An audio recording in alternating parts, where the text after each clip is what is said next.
Accueillir le professeur Laurent Baugerie, qui est le président du conseil scientifique de l'AFA. Donc nous sortons d'une session clinique sur le devenir clinique des patients. Qu'est-ce que vous avez retenu de cette session? J'ai surtout retenu les études anatomopathologiques qui traitent de la normalisation possible des tissus dans la rectocolite hémorragique. C'est une différence quand même très importante entre la rectocolite hémorragique et la maladie de Crohn. La maladie de Crohn est une maladie de toute la paroi de l'intestin, notamment de la muqueuse, la partie la plus superficielle, alors que la rectocolite est une maladie essentiellement de la muqueuse. Donc la problématique quand on rentre dans l'histoire d'une rectocolite hémorragique, c'est a-t-on des chances, au moins temporairement, de complètement normaliser, cicatriser les lésions inflammatoires? Et jusqu'à maintenant, on ne savait pas très bien parce qu'on se contentait de prendre des témoins assez grossiers de l'inflammation, notamment de compter les globules blancs. Et là, il y a deux présentations qui me paraissent très importantes, faites par notamment l'équipe de Chicago, qui montrent, si on va au fond des choses, on montre qu'au cours d'une rectocolite hémorragique, on peut normaliser, on peut guérir, au moins temporairement, la muqueuse.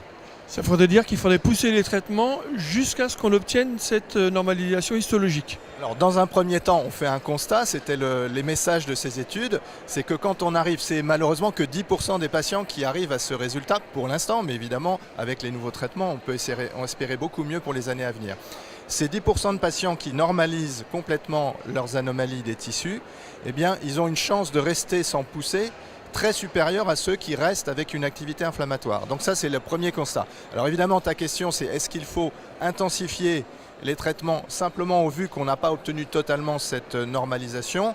Je dirais que pour l'instant, il faut rester prudent et considérer peut-être aussi les risques de cancérisation de l'inflammation à très long terme dans les formes très étendues de rectocolite hémorragique.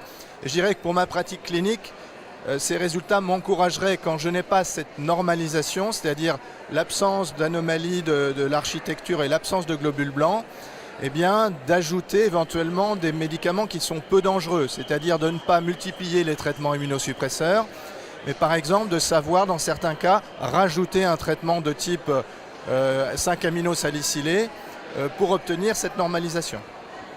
Alors il y a eu aussi une présentation française de l'intérêt d'un traitement qui est le Stelara, en cas d'échec des patients qui étaient en échec de 1, 2, voire même 3 anti-TNF.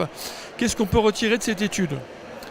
Alors en fait, ça c'est ce qu'on appelle la vie réelle et c'est différent des essais cliniques parce que dans les essais cliniques, avec cette molécule, l'ustekinumab, on commençait par l'administrer cette molécule par voie intraveineuse, puis on prenait le relais par voie subcutanée. Mais finalement, jusqu'à présent, puisqu'elle n'est toujours pas autorisée, mais qu'on l'autorise, enfin on l'utilise pour les patients qui sont en impasse, avec quand même un accord des autorités sanitaires. La problématique, c'était de trouver un petit peu la bonne façon de l'utiliser d'emblée par voie sous-cutanée, puisqu'on ne dispose pas de la forme intraveineuse. Donc là, je dirais que le progrès, l'avancée réalisée par cette mise en commun d'observation de centres du GTED, c'est qu'en donnant une première injection sous-cutanée à la semaine 0 et une deuxième à la 4e semaine, eh bien à 3 mois, on arrive à 2/3 de réponse clinique. Donc des résultats encourageants. Merci, professeur Baugerie.